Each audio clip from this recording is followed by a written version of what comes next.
열왕기하 6장 1절에서 7절 말씀 제가 공독해 드리겠습니다.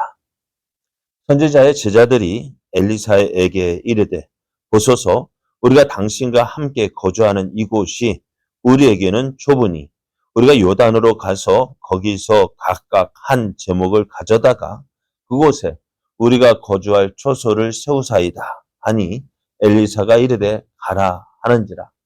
그 하나가 이르되 청하건대 당신도 종들과 함께 하소서 하니 엘리사가 이르되 내가 가리라 하고 드디어 그들과 함께 가니라.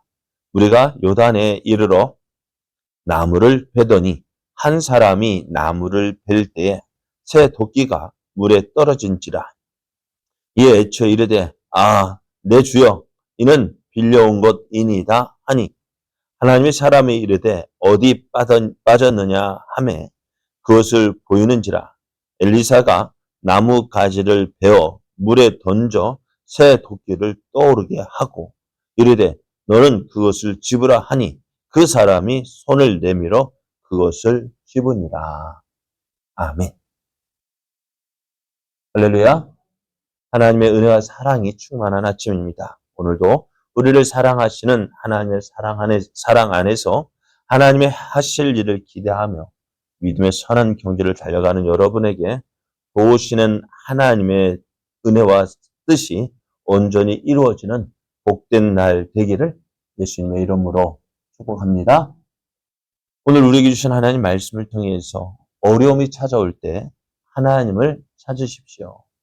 어려움이 찾아올 때 하나님을 찾으십시오. 이런 제목으로 하나님 말씀을 증거하겠습니다.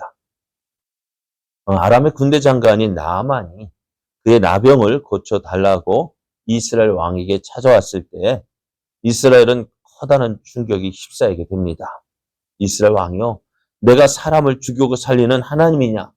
그가 어찌하여 사람을 내게로 보내 그의 병을 고치라 하느냐 하면서 이 일을 어떻게 처리해야 할지에 대해서 토론했습니다. 만일 이 일을 잘못하면 어떻게 될까? 아람이 이스라엘을 공격할 빌미를 얻어서 전쟁을 하지 않을까 하는 그 두려움이 밀려왔습니다. 엘리사는 이런 이스라엘 왕에게 그 나아만을 자신에게 보내라고 했습니다. 그리고 나아만의 나병을 하나님의 능력으로 고쳐 주었는데요. 이 일을 통해서 나아만은 이스라엘의 하나님을 믿게 되었고 나아가 이스라엘의 하나님이 살아계심이 아람에 증거되게 되었습니다. 하나님의 사람 엘리사가 나아만의 병을 고쳤다는 소식은 온 이스라엘에 퍼지게 됩니다. 그 소식을 들은 많은 사람들이요 엘리사에게로 와서 엘리사의 제자가 되려 했습니다. 그러다 보니 제자들이 거주하는 곳이 좁게 되었고 제자들은 엘리사에게 우리가 요단으로 가서 우리가 거주할 장소를 세우자라고 합니다. 그래서 엘리사는 그것을 허락하고요. 그래서 당시 이스라엘의 형편을 생각할 때 이렇게 하나님을 믿고 따르려는 사람이 많아지고 있다는 것은요, 매우 고무적인 일이었습니다. 왜요? 당시 이스라엘 형편이요, 북이스라엘 형편이 하나님을 믿고 의지하는 것이 참 힘들고 어려운 때였기 때문입니다. 그래서 엘리사는 기쁨으로 선지자들의 거할 초소를 늘리는 것을 허락합니다.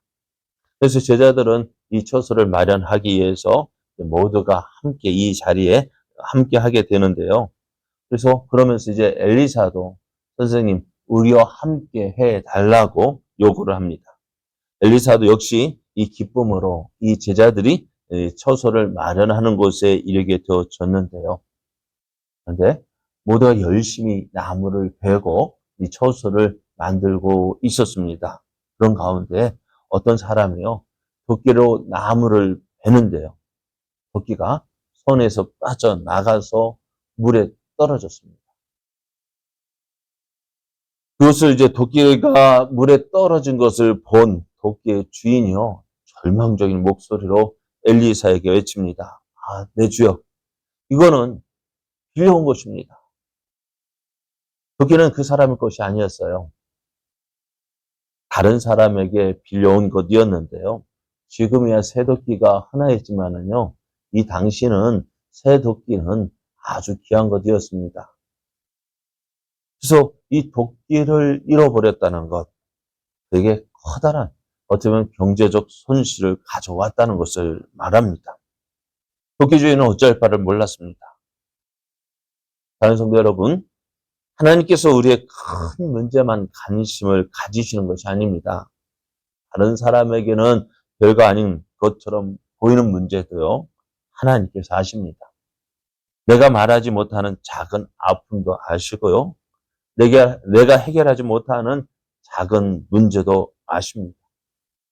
그래서 도끼 주인의 절망적인 목소리를 들은 엘리사가요, 도끼가 떨어졌다는 곳으로 갔습니다.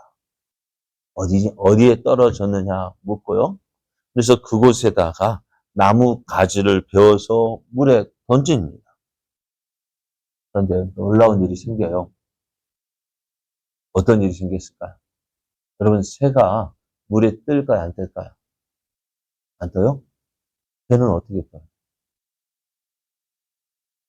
참, 가라앉았던 새 도끼가요, 물에 떠오르는 거예요. 어느 누가 이런 일이 일어날 것이라고 생각했을까요? 물에 빠진 새도끼 다시 찾을 것이라고 기대한 사람은 아무도 없었을 거예요. 그런데 이 놀라운 일이 일어났습니다. 엘리사는요, 떠오른 도끼를 직접 건져주지 않고요, 제자에게 내가 그것을 잡으라고 합니다. 제자가 손을 내밀어서 그 도끼를 집었습니다. 하나님께서 도끼를 떠오르게 하셨지만은요, 그것을 잡은 것은 제자였습니다. 하나님께서 일하실 때요, 우리는 가만히 있으면 되는 게 아니에요. 믿음의 손을 내밀어야 합니다. 기도하고, 기다리고, 또 하나님께서 열어주신 길을 믿음으로 가야 합니다. 그것이 참된 믿음의 모습이에요. 내가 해야 할 일을 해야 합니다. 믿음으로요. 많은 사람이 예수님을 믿고 하나님을 기쁘시게 하는 삶을 살고 싶어 합니다. 그런데 그렇게 결심하고요, 믿음의 삶을 살고자 할 때 어려움이 없으면 얼마나 좋을까요? 그런데요, 어려움은 예수님을 믿는 믿음의 사람이나 또 예수님을 믿지 않는 사람이나 가리지 않고 찾아옵니다. 예수님을 믿는다고 해서 어려움이 없는 것은 아닙니다. 믿음의 길에도 예상하지 못한 문제가 찾아옵니다. 그러다 어떻게 보면은 예수를 믿고 나서 더 많은 어려움이 찾아오는 것 같기도 해요. 그러다 보니 많은 사람들이 실망합니다. 야, 무슨 일을 만나든지 만사형통한다 했는데 왜 내게 이런 어려움이 찾아오느냐? 내게 왜 이런 문제가 생겼느냐? 참 그렇습니다. 그래서 예수님 믿으면 병도 안 걸리고 문제도 안 생기고 모든 것이 잘 될 줄 알았는데 아니거든요. 그러니까 사람들 어떻게 해요? 하나, 둘, 그 믿음을 포기합니다. 그런데요, 중요한 것은 어려움이 찾아오는 것은요, 우리의 믿음이 없기 때문이 아닙니다. 그 문제가 찾아왔을 때 우리가 어떻게 반응하느냐가 중요합니다. 어려움이 찾아왔을 때 누구를 찾느냐가 중요한 것입니다. 문제를 바라보면 낙심할 수밖에 없습니다. 하지만 하나님을 바라보면 소망이 생깁니다. 그러면 여러분, 어려움이 찾아올 때 낙심하지 말고요, 하나님께 가지고 나오십시오. 하나님을 찾으십시오. 하나님께서 우리의 기도를 들으시고 하나님의 방법으로 도우실 것입니다. 오늘 내가 하나님께 가지고 나아갈 문제는 무엇입니까? 나는 어려움을 만났을 때 사람의 방법부터 찾습니까? 아니면 하나님부터 찾습니까? 내가 해결할 수 없다고 포기한 문제 가운데 하나님께 맡겨야 할 것은 무엇입니까? 사랑하는 여러분, 오늘도 우리 앞에 어떤 문제가 찾아올지 알 수 없습니다. 그러나 한 가지 분명합니다. 우리에게 어려움이 찾아올 때 우리를 도우시는 하나님이 계십니다. 그러므로 문제가 찾아왔다고 낙심하지 마십시오. 하나님께 가지고 나아가십시오. 기도하십시오. 하나님의 도우심을 구하십시오.